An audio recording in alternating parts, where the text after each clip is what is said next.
اور پیغمبر کی یہ سنت ہمیں بتا رہی ہے کہ جب کوئی جاہل انسان جہالت اور بدتمیزی پر اتر آئے تو اس کی جہالت و بدتمیزی کا جواب بردباری کے ساتھ دینا چاہیے، اس کی جہالت کے لہجے میں نہیں بولنا چاہیے۔ جس جاہلانہ طرز عمل کا وہ مظاہرہ کر رہا ہے، ایک مبلغ کو، ایک دائی کو، ایک دین کی طرف بلانے والے کو، ایک واعظ کو کبھی بھی اس کی سطح پر نہیں اترانا چاہیے، اسے اپنی سطح برقرار رکھنی چاہیے، اپنے علم کی سطح، اپنے علم کا مقام اور مرتبہ، اپنی عظمت، اپنی شان کے لائق جواب دینا چاہیے۔ اعوذ باللہ من الشیطان الرجیم، بسم اللہ الرحمن الرحیم۔ معزز خواتین و حضرات، عزیز طلباء و طالبات، ڈیلی قرآن کلاس میں آپ سب کو خوش آمدید۔ امید کرتا ہوں آپ سب خیر و عافیت کے ساتھ ہوں گے۔ آج ہم پڑھیں گے سورۃ الاعراف، پارہ نمبر 8، آیت نمبر 65۔ لفظی ترجمہ سماعت کیجیے گا۔ وَإِلَىٰ اور طرف، عادٍ عاد، اخاہم ان کے بھائی، ہودن ہود کو، قال آپ نے ارشاد فرمایا، یا قومی اے میری قوم، اعبدو عبادت کرو، اللہ اللہ کی، ما لکم نہیں ہے تمہارا، من کوئی، الہ معبود، غیرہ اس کے سوا، افلا تتقون کیا تم نہیں ڈرتے۔ آیت مبارکہ کا جو گزشتہ آیات کے ساتھ ربط ہے، اللہ جل مجدہ نے حضرت نوح علیہ السلام کا پورا واقعہ بیان فرمایا ہے۔ حضرت نوح علیہ السلام نے اپنی قوم کو کیا تبلیغ کی، قوم نے کیا جواب دیا، اور پھر ان کے اوپر کیسے عذاب آیا، اور عذاب کے اندر اللہ تعالیٰ نے اہل ایمان کو کیسے نجات عطا فرمائی۔ یہاں سے ذکر شروع ہو رہا ہے۔ ابھی ہم جو آیہ مبارکہ شروع کر رہے ہیں حضرت ہود علیہ السلام کا۔ حضرت ہود علیہ السلام کے سوالات اور جوابات اور قوم سے مکالمہ وہ بھی بالکل اسی پیرائے کے اندر ہو رہا ہے۔ کوئی تھوڑا بہت الفاظ کا فرق ہوگا، لیکن مجموعی طور پر اوورال وہی بات کی جا رہی ہے۔ حضرت ہود علیہ السلام نے اپنی قوم کو وہی تعلیم دی جو حضرت نوح علیہ السلام نے اپنی قوم کو تعلیم دی۔ جو جواب قوم نوح کا حضرت نوح علیہ السلام کو تھا، وہی جواب قوم عاد کا اپنے پیغمبر ہود علیہ السلام کو تھا۔ حضرت ہود علیہ السلام کی قوم کو قوم عاد کہا گیا ہے۔ 100 سال کے بعد ایک اور بھی قوم عاد آئی، ان کو عاد ثانیہ کہا جاتا ہے، اور وہ قوم سمود تھی۔ قوم سمود کی طرف حضرت صالح علیہ السلام تشریف لائے تھے۔ تو اس طرح یہ دو قومیں، ایک عاد اولا اور ایک عاد ثانیہ۔ عاد اولا جن کی طرف حضرت ہود علیہ السلام بطور نبی تشریف لائے، اور ایک عاد ثانیہ جن کی طرف حضرت صالح علیہ السلام تشریف لائے۔ عاد اولا کو قوم عاد کہا جاتا ہے، اور عاد ثانیہ کو قوم سمود کہا جاتا ہے۔ حضرت ہود علیہ السلام کی قوم کو جو قوم عاد کہا گیا، یہ عاد ان کے دادے کا نام تھا، اور دادے کے نام پر قوم کا نام قوم عاد پڑ گیا۔ بنیادی طور پر یہ قوم بھی بت پرست قوم تھی، جیسے قوم نوح بت پرست تھی، ایسے ہی یہ قوم بھی بت پرست قوم تھی۔ اللہ رب العالمین نے جہاں سے آیت کا آغاز فرمایا ہے، آیت کے آغاز میں اللہ پاک نے ارشاد فرمایا، وَإِلَىٰ عَادٍ أَخَاهُمْ هُودًا، ان کے بھائی کو یعنی ہود علیہ السلام کو ان کی طرف، عاد کی طرف بھیجا۔ اب یہاں ان کے بھائی سے مراد حضرت نوح علیہ السلام کی طرف اشارہ کیا جا رہا ہے کہ حضرت ہود علیہ السلام حضرت نوح علیہ السلام کے بھائی تھے، اور یہ بھائی اس اعتبار سے کہا گیا کہ جتنے بھی نبی ہوئے، انبیاء ہوئے، اللہ تعالیٰ ان تمام انبیاء کو آپس میں بھائی بھائی قرار دیتا ہے۔ اس معنی کے اندر یہ حضرت ہود علیہ السلام کو حضرت نوح علیہ السلام کا بھائی قرار دیا گیا۔ قال یا قوم اعبدوا اللہ ما لکم من الہ غیرہ، یہ بالکل وہی بات کی جا رہی ہے جو حضرت نوح علیہ السلام نے اپنی قوم کو ارشاد فرمائی تھی۔ قال یا قومی، اے میری قوم، حضرت ہود علیہ السلام نے اپنی قوم کو ارشاد فرمایا، اے میری قوم اعبدوا اللہ، اللہ کی عبادت کرو، ما لکم من الہ غیرہ، اس کے سوا تمہارا کوئی معبود نہیں ہے۔ مطلب اللہ تعالیٰ کی عبادت کرو، اور دوسرا کام یہ ایمان لاؤ کہ اللہ کے سوا تمہارا کوئی معبود نہیں ہے۔ یہ جو تمہارے بت ہیں یہ تم نے خود گھڑے ہیں، تم نے خود بنائے ہیں، یہ ہرگز تمہارے خدا نہیں ہو سکتے۔ افلا تتقون، کیا تم ڈرتے نہیں ہو؟ اللہ کے عذاب سے ڈر جاؤ۔ پیغام بھی سنایا، انجام بھی سنا دیا کہ اگر تم اللہ تعالیٰ کی عبادت کی طرف مائل نہیں ہوگے، اللہ تعالیٰ کی توحید پر ایمان نہیں لاؤ گے، تو پھر ڈر جاؤ اللہ تعالیٰ کے عذاب سے۔ قال الملأ الذین کفروا من قومہ، قالا کہنے لگے، الملأ وہ سردار، الذین کفروا جو کافر تھے، من قومہ آپ کی قوم میں سے، انا بے شک ہم، لنراک ہم ضرور آپ کو دیکھتے ہیں، فی صفاحۃ نرے نادان، وانا لنظنک ہم گمان کرتے ہیں تمہیں، من الکاذبین جھوٹوں میں سے۔ آیت مبارکہ کے اندر سورۃ الاعراف آیت نمبر 66 کے اندر اللہ کریم نے قوم کا جواب بتایا ہے کہ قوم نے، یعنی عاد کی قوم نے حضرت ہود علیہ السلام کو کیا جواب دیا۔ قوم کے جو سردار تھے وہ بولے، یہاں سردار والی بات بھی سمجھ لیں، کیونکہ یہ جو سردار ہوتے ہیں یہی ستیہ ناس کرتے ہیں قوم کا، یہی بگاڑ پیدا کرتے ہیں قوم کے اندر۔ جب سردار خود برائی پہ اتر آئیں تو پھر قوم بھی برائی پہ ہی اتر آتی ہے، کیونکہ جتنے بھی نچلے طبقے کے لوگ ہوتے ہیں وہ اپنے سرداروں کو ہی فالو کر رہے ہوتے ہیں۔ تو اللہ پاک نے ارشاد فرمایا کہ قوم کے جو کافر لوگ تھے، جو سردار تھے بڑے بڑے، اور تھے بھی وہ کافر، عاد کی قوم کے کافر سرداروں نے کہا، بے شک ہم آپ کو نادانی میں دیکھتے ہیں، ہم آپ کو نادانی میں خیال کر رہے ہیں، انا لنراک فی صفاحۃ، ہم آپ کو دیکھتے ہیں، آپ کو خیال کرتے ہیں کہ آپ تو بالکل نرے نادان ہیں، بے وقوف ہیں، پاگل ہیں، استغفر اللہ، العیاذ باللہ۔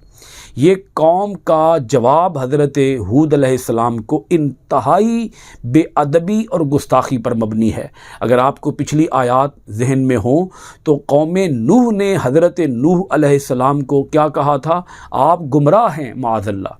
اور یہاں قوم عاد کہہ رہی ہے حضرت ہود علیہ السلام کو کہ آپ نادان ہیں، آپ کا دماغی توازن درست نہیں ہے۔ وَإِنَّا لَنَظُنُّكَ مِنَ الْكَاذِبِينَ، اور ہم گمان کرتے ہیں آپ کو جھوٹوں میں سے۔ یہ دو بہت بڑے بڑے انہوں نے الزام تراشے۔ ایک الزام کہ آپ کا دماغی توازن معاذ اللہ درست نہیں ہے، اور دوسرا الزام کہ آپ جھوٹوں میں سے ہیں، آپ سچوں میں سے ہیں ہی نہیں۔ قَالَ يَا قَوْمِ، حضرت ہود علیہ السلام نے اپنی قوم کو ارشاد فرمایا، اے میری قوم، لیس بی صفاحۃ ولکنی رسول من رب العالمین، لیسا نہیں، بی مجھ میں، صفاحۃ ذرا نادانی، ولاکنی بلکہ میں تو رسول ہوں، من کی طرف سے، رب العالمین رب العالمین۔ اے میری قوم، مجھ میں ذرا بھی نادانی نہیں ہے، بلکہ میں تو رب العالمین کی طرف سے رسول بنا کر بھیجا گیا ہوں۔ جواب بالکل اسی طرز پر ہے جو حضرت نوح علیہ السلام نے اپنی قوم کو جواب عطا فرمایا تھا۔ اس کا مطلب یہ ہے قوم نے انتہائی سخت جواب دیا، مگر حضرت ہود علیہ السلام انتہائی تحمل کا، بردباری کا مظاہرہ کر رہے ہیں۔ اور پیغمبر کی یہ سنت ہمیں بتا رہی ہے کہ جب کوئی جاہل انسان جہالت اور بدتمیزی پر اتر آئے تو اس کی جہالت و بدتمیزی کا جواب بردباری کے ساتھ دینا چاہیے، اس کی جہالت کے لہجے میں نہیں بولنا چاہیے۔ جس جاہلانہ طرز عمل کا وہ مظاہرہ کر رہا ہے، ایک مبلغ کو، ایک دائی کو، ایک دین کی طرف بلانے والے کو، ایک واعظ کو کبھی بھی اس کی سطح پر نہیں اترانا چاہیے، اسے اپنی سطح برقرار رکھنی چاہیے، اپنے علم کی سطح، اپنے علم کا مقام اور مرتبہ، اپنی عظمت، اپنی شان کے لائق جواب دینا چاہیے۔ حضرت ہود علیہ السلام نے تحمل کا مظاہرہ کیا، بردباری کا مظاہرہ کیا۔ اب آپ غور فرمائیں کہ اگر پیغمبر کو معاذ اللہ استغفر اللہ پاگل کہہ دیا جائے، دل کے اوپر کتنی بڑی تکلیف ہوگی۔ مگر پیغمبر نے اپنی تکلیف کا کوئی اظہار نہیں کیا، گالی کا جواب گالی کے ساتھ نہیں دیا، پتھر کا جواب پتھر کے ساتھ نہیں دیا۔ ہمارے ہاں تو گالی کا جواب گولی کے ساتھ دیا جاتا ہے، ہمارے ہاں تو گالیوں کا جواب پتھر کے ساتھ اور اینٹ کا جواب ہم پتھر کے ساتھ دینے والے لوگ ہیں۔ ہمیں چاہیے کہ ہم قرآن پاک کی ان آیتوں کو پڑھیں، ان آیتوں کے اندر غور کریں، اور قوموں کے جواب اور پیغمبروں کے جواب، یعنی قوموں اور پیغمبروں کے جو آپس میں مکالمے ہوئے، قرآن مجید جس کو ان دا ڈیٹیل بیان کرتا ہے، ان مکالموں کے اندر اتر کے جھانک کے جو ماضی کی ہماری تاریخ ہے اس کو پڑھیں، اس کو بغور سمجھیں، کیونکہ آج کل ہم جب اپنی زبان چلاتے ہیں، ہم زبان کے ساتھ جب بول رہے ہوتے ہیں تو اس وقت ہمیں کچھ خیال نہیں ہوتا، ہم ہوش و حواس کھو بیٹھتے ہیں اور ہم اپنے عقل و شعور سے عاری ہو جاتے ہیں، اور عقل و شعور سے عاری ہو کر ہم اس طرح کی اخلاقی گراوٹ پہ اتر آتے ہیں کہ ہم بھی گالیوں کا جواب گالیوں کے ساتھ دینا شروع کر دیتے ہیں۔ تو دیکھیے گا حضرت ہود علیہ السلام نے اپنی قوم کو ارشاد فرمایا، مجھ میں ذرہ بھی نادانی نہیں، بس آپ نے نادانی کی نفی کر دی۔ اور دوسرا آپ نے یہ کہہ دیا کہ میں نادان ہو کیسے سکتا ہوں، مجھے تو رب العالمین نے بھیجا ہے، میں کوئی خود نبی بنا ہوں، میں کوئی خود نبوت کا دعویٰ کر رہا ہوں، مجھے تو اللہ رب العالمین نے اس کام پر سرفراز کیا ہے، اس منصب سے نوازا ہے، میری یہ ڈیوٹی لگائی ہے۔ کیا ڈیوٹی ہے؟ ابلغکم رسالات ربی وانا لکم ناصح امین۔ ابلغکم، میں پہنچاتا ہوں تمہیں، رسالاتی پیغامات، ربی اپنے رب کے، وانا اور میں، لکم تمہارا، ناصح خیر خواہ ہوں، امین جو دیانتدار ہو۔ میں تمہارے لیے خیر خواہ بن کے آیا ہوں، تمہاری ہمدردی کرنے کے لیے آیا ہوں، تمہارے دکھ کو، تمہاری تکلیف کو، جو قیامت کے دن تمہیں تکلیف پہنچے گی، اس تکلیف کو، جہنم کے عذاب سے تمہیں بچانے کے لیے آیا ہوں۔ میں کوئی اپنی ذاتی غرض، ذاتی مفاد کے لیے نہیں آیا۔ امین، میں دیانتدار ہوں۔ آپ مجھے پاگل کہہ رہے ہو، میں تو تمہارا خیر خواہ ہوں، تمہارا بھلا چاہتا ہوں، اور میں دیانتدار ہوں۔ اَوَعَجِبْتُمْ أَن جَاءَكُمْ ذِكْرٌ مِّن رَّبِّكُمْ عَلَىٰ رَجُلٍ مِّنكُمْ، یہ بالکل وہی جواب ہے جو حضرت نوح علیہ السلام نے اپنی قوم کو عطا فرمایا تھا۔ اَوَعَجِبْتُمْ، کیا تم تعجب کرتے ہو، ان کہ جاءکم، آئی تمہارے پاس، ذکر، نصیحت، من ربکم، تمہارے رب کی طرف سے، علی رجل، ایک آدمی کے ذریعے، منکم جو تم ہی میں سے ہے۔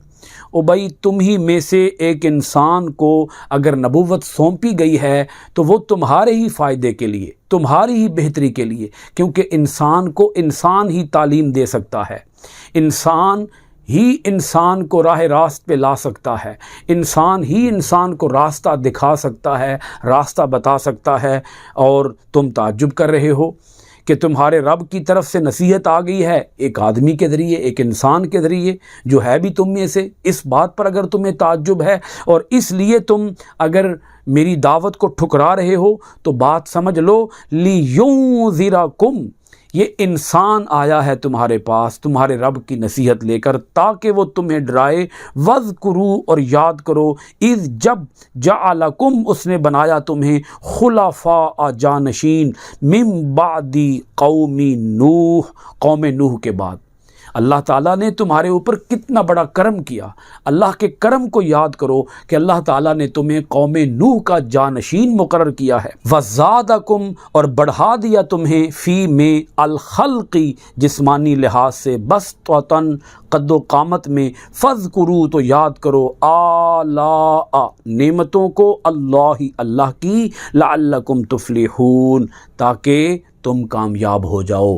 معزز ناظرین کرام، اللہ رب العالمین نے ارشاد فرمایا کہ حضرت ہود علیہ السلام نے اپنی قوم کو بتایا کہ اے میری قوم، اللہ تعالیٰ نے تمہارے اوپر بہت بڑے بڑے دو کرم کیے ہیں۔ ایک کرم یہ کیا ہے کہ تمہیں قوم نوح کا جانشین مقرر کیا، اور دوسرا کرم تمہارے اوپر یہ کیا کہ تمہیں بڑھا دیا ہے جسم کے لحاظ سے اور قد و قامت کے لحاظ سے، یعنی یہ بہت دراز قد کے لوگ تھے اور جسمانی لحاظ سے بہت مضبوط لوگ تھے، اللہ تعالیٰ نے ان کو بہت طاقت دی، بہت قوت عطا فرمائی، جسم میں بھی قوت اور قد و قامت کے اندر بھی اللہ تعالیٰ نے ان کو بلندی عطا کی۔ تو یہ جو لوگ تھے یہ پتھروں کو تراش کر ان کے اندر اپنے گھر بناتے تھے، بہت بڑے بڑے پہاڑوں کو، بہت بڑی بڑی چٹانوں کو تراشتے اور اس کے اندر اپنے گھر بناتے۔ یہاں یہ بات عرض کرتا چلوں کہ حضرت ہود علیہ السلام کی یہ قوم، جس کا نام قوم عاد ہے، جس کو عاد اولا کہا جاتا ہے، یہ یمن کے علاقے کے لوگ تھے، اور احقاف اور حضرموت کے درمیان ایک علاقہ ہے، اس علاقے کے اندر یہ لوگ رہتے تھے، اور حضرموت جو تھا یہ ان کا وہ علاقہ تھا جو ان کا پایا تخت تھا۔ یہ بہت زیادہ اسٹرانگ لوگ تھے اور بہت زیادہ مالدار لوگ تھے، سرمایہ دار لوگ تھے، اور بہت زیادہ یہ ترقی یافتہ لوگ تھے اس دور کے حوالے سے، کیونکہ یمن کی سرزمین بہت سرسبز زمین تھی، تو ان کے پاس غلے کی کثرت، اناج کی کثرت، پھلوں کی کثرت، اللہ رب العالمین نے ان کو رزق کی فراوانی عطا کر رکھی تھی۔ مگر انہوں نے کیا کیا اور اس قوم نے اپنے پیغمبر کو کیا جواب دیا، اس کا ذکر انشاءاللہ العزیز آئندہ کلاس میں کریں گے۔ اللہ تعالی ہمیں اپنی آیتوں میں غور و خوض کرنے، عمل پیرا ہونے، قرآن کے آفاقی پیغام کو دنیا بھر میں عام کرنے کی توفیقات خیر عطا فرمائے۔ سورۃ الاعراف کی آیت نمبر 69 کے ساتھ کلاس ختم کرتے ہیں انشاءاللہ العزیز۔ سورۃ الاعراف کی آیت نمبر 70 کے ساتھ آپ کی خدمت میں پھر حاضر ہوں گے۔ بہت شکریہ۔ السلام علیکم ورحمۃ اللہ وبرکاتہ۔